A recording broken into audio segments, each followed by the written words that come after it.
सोनियाजी, राहुलजी, उद्धवजी, आदित्य ठाकरेजी, संजय राऊतजी, सगळेच जे म्हणजे वेणुगोपालजी, खडगेजी आणि अनेक जे काँग्रेसवर अनेक वर्ष चेनीचलाजी जे इन्चार्ज आहेत महाराष्ट्राचे, या सगळ्यांचे मी मनपूर्वक आभार मानते की गेले अनेक दिवस आम्ही सगळे अनेक दशक, खरं तर खडगेजी मला काल असं म्हणाले की तुझ्या वडिलांबरोबर मी 2-3 वर्ष त्यांच्या नंतर राजकारणात आलो, पण 6 दशक तुझ्या वडिलांनी आणि मी एकत्र काम केलेलं आहे. योगायोगाने दिग्विजय सिंगजींचाही फोन आला होता, कमलनाथजींचा फोन आला.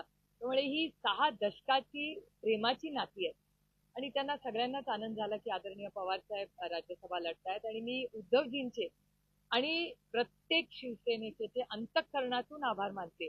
आणि योगायोग बघा की 2006 मध्ये मी राज्यसभेत पहिल्यांदा जेव्हा गेले तेव्हा मला अतिशय प्रेमाने, तेव्हा बाळासाहेब हयात होते आणि माझं इलेक्शन बिनविरोध 2006 झालं होतं.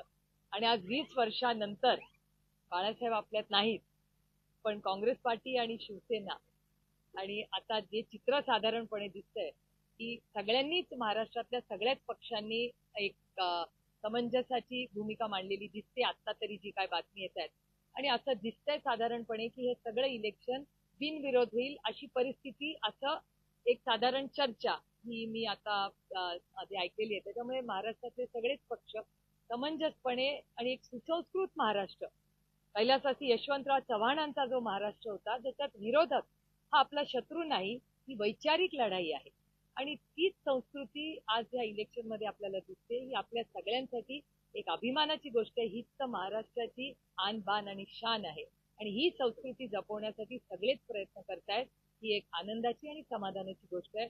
पुन्हा एकदा काँग्रेस पक्षाचे आणि शिवसेना पक्षाचे, महाविकास आघाडी आणि इंडिया अलायन्स मी आवर्जून उल्लेख करीन. काल अखिलेशजींशीही बोलणं झालं, त्यांच्याही सहकार्याची भूमिका भावना होती. कम्युनिस्ट पक्षाचे आमचे अनेक पदाधिकारी असतील, जयंत भाईंचाही काल फोन आला. तर त्याच्यामुळे हे सगळे 6 दशक ज्या सगळ्या लोकांनी आदरणीय पवार साहेबांना जी साथ दिली, आज ते सगळे आमच्या बरोबर होते या सगळ्या प्रक्रियेमध्ये. त्याबद्दल मी माझ्या अंतःकरणातून त्या प्रत्येकाचे मनपूर्वक आभार मानते.